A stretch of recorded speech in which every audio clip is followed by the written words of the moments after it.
보물섬 구화 서동주가 회장의 도움을 받아 대산그룹의 수장이 된 이유. 염장선과 허일도 비참한 결말을 맞이하다. 그러니까 이 2조 원을 가지고 나와 딜을 하겠다는 건가? 염장이 정말 이대로 무너질 사람 같나? 대통령의 말에 서동주는 전혀 기죽지 않고 응수했습니다.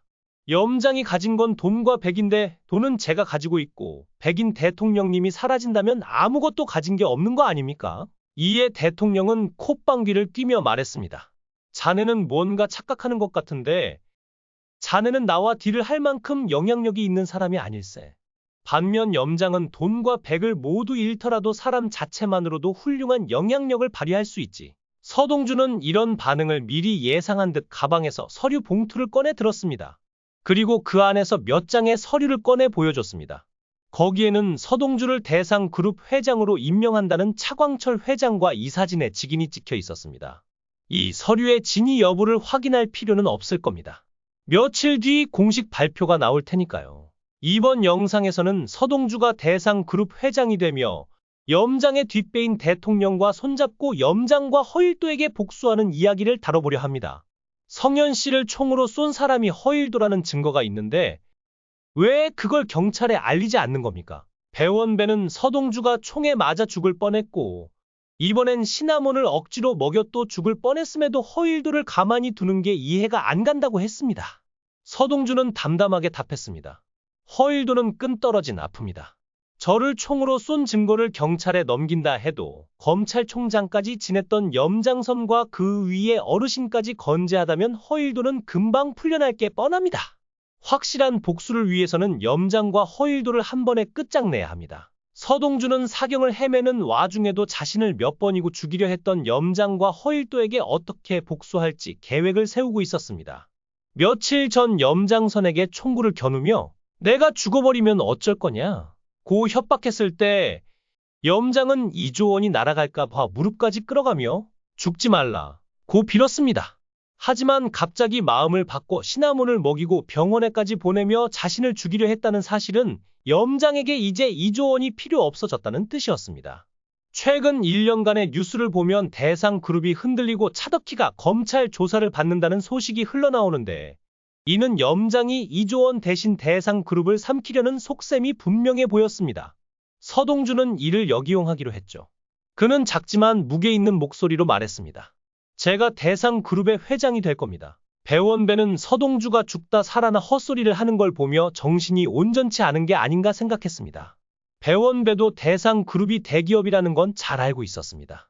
차광철 회장님이 아들이 없어 후계자가 불확실하다는 소문은 들었지만 아무리 일을 잘해도 생판남인 성현 씨에게 회장 자리를 물려주실까요? 걱정스레 묻는 배원배의 말에 서동주는 살짝 웃으며 충격적인 이야기를 담담히 이어갔습니다. 얼마 전 누나가 교통사고를 당하는 장면을 보고 기억이 돌아왔습니다. 사실 모든 기억이 한 번에 돌아온 건 아니고 시간이 지나면서 점차 떠올랐는데 제가 총상을 입었을 때도 기억하지 못했던 아주 어릴 적 사고 전까지의 기억이 모두 되살아났습니다. 제가 바로 차광철 회장의 친손자입니다. 그 때문에 저는 죽을 뻔했던 거죠. 서동주의 말을 들은 배원배는 눈이 휘둥그레졌습니다. 얼핏 들으면 뻔뻔한 헛소리처럼 느껴질 수도 있지만 몇 번이고 죽을 고비를 넘긴 서동주가 이런 이야기를 지어낼 리 없다고 생각했습니다. 그래서 진지한 눈빛으로 물었습니다. 세상에 어떤 미친 것들이 어린아이를 죽이려 했다는 겁니까? 서동주는 담담히 답했습니다. 제가 존재하면 안 될 사람들의 짓이었죠. 그러면서 그는 먼저 허일도의 얼굴을 떠올렸고 이어 공비서와 차덕희의 얼굴까지 차례로 떠올렸습니다. 은밀히 차광철 회장님을 만나봐야겠습니다. 서동주가 서둘러 나가려 하자 배원배가 다급히 불러 세웠습니다. 지금 차광철 회장님 댁에 안 계세요.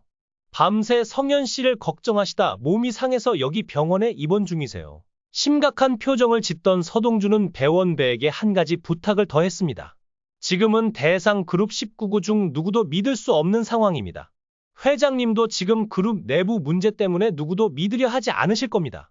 회장님께서 믿을 수밖에 없는 사람을 보낼 테니 제가 회장님과 머리를 맞대실 때 항상 맨발로 거니시는 회사 근처 잔디밭으로 오시라고 전해 주십시오. 그렇게 말한 서동주는 지선우에게 전화를 걸었습니다.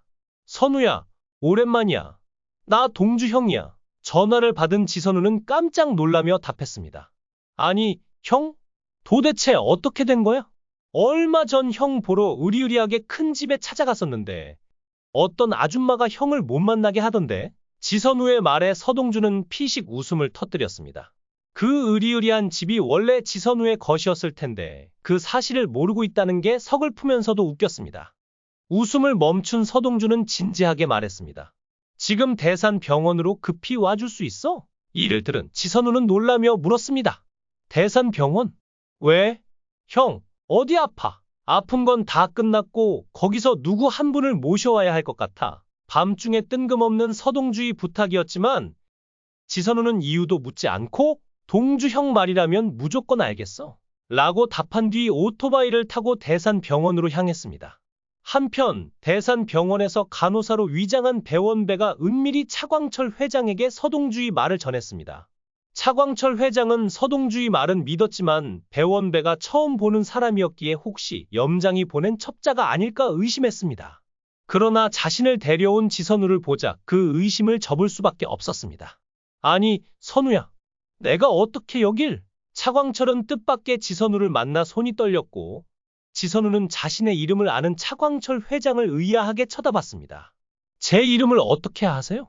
그나저나 동주 형이 데려오라던 분이 맞으시죠? 차광철은 지금 상황이 이해되지 않았지만 서동주가 이런 일을 벌일 만한 이유가 있을 거라 생각했습니다.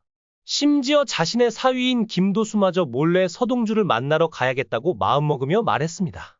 그래, 무슨 일인지 모르겠지만 일단 동주를 만나고 보자. 차광철은 서동주가 가리킨 장소로 지선우와 함께 오토바이를 타고 이동했습니다.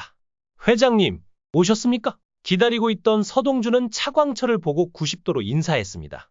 성격 급한 차광철은 바로 본론을 꺼냈습니다. 아니, 동주야. 어떻게 된 거야? 병원에 있어야 할 놈이 왜 여기서 이렇게 비밀스럽게 보자고 한 거야? 그것도 선우까지 불러놓고 말이야. 서동주는 더 이상 시간을 끌 필요가 없다고 판단하고 단호한 목소리로 말했습니다. 지금 시기가 시기인 만큼 상황이 급합니다. 오늘 여기서 우리 출생의 비밀을 정리해야 합니다. 서동주는 지선우를 바라보며 말했습니다. 선우야, 내 아버지가 바로 여기 차광철 회장님이죠. 이를 들은 지선우는 깜짝 놀라 물었습니다. 네, 제 아버지가 이분이라고요. 차광철도 갑작스러운 상황에 어이가 없었습니다. 서동주, 지금 뭐 하자는 거야? 이 밤에 갑자기 왜 그 이야기를 꺼내는 건데? 약간 화난 어조로 묻는 차광철의 말에도 서동주는 감정에 휩쓸리지 않고 말을 이어갔습니다. 지금 밝히셔야 합니다. 회장님, 회장님께 치매 증상이 있다는 건 이미 알고 있습니다. 더군다나 염장선이 그걸 이용해 대상그룹을 차지하려고 공격 중이고요. 차덕혜 대표는 검찰 조사 때문에 손쓸 수 있는 상황도 아닙니다.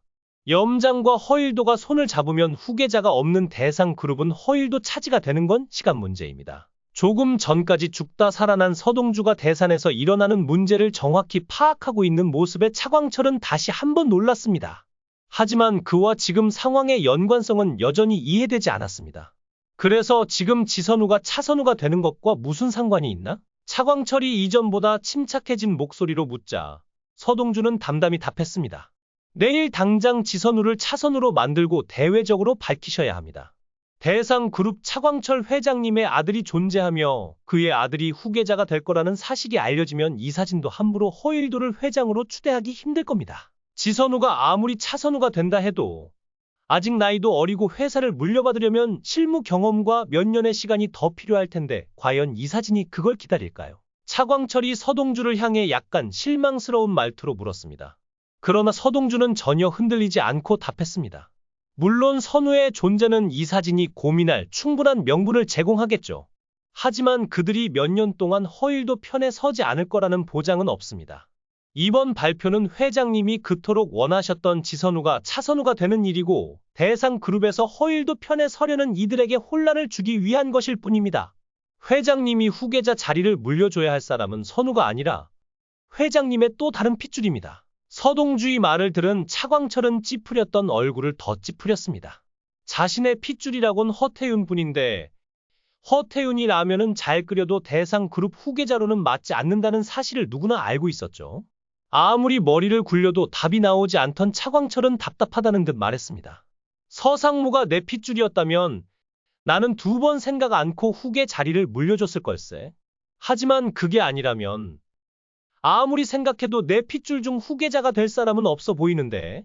말을 하면서도 서상무가 자신의 핏줄이 아니라는 사실에 아쉬움이 묻어났고, 동시에 아무리 능력이 뛰어나도 핏줄이 아닌 사람에게 대산을 넘기고 싶지 않다는 의중도 느껴졌습니다.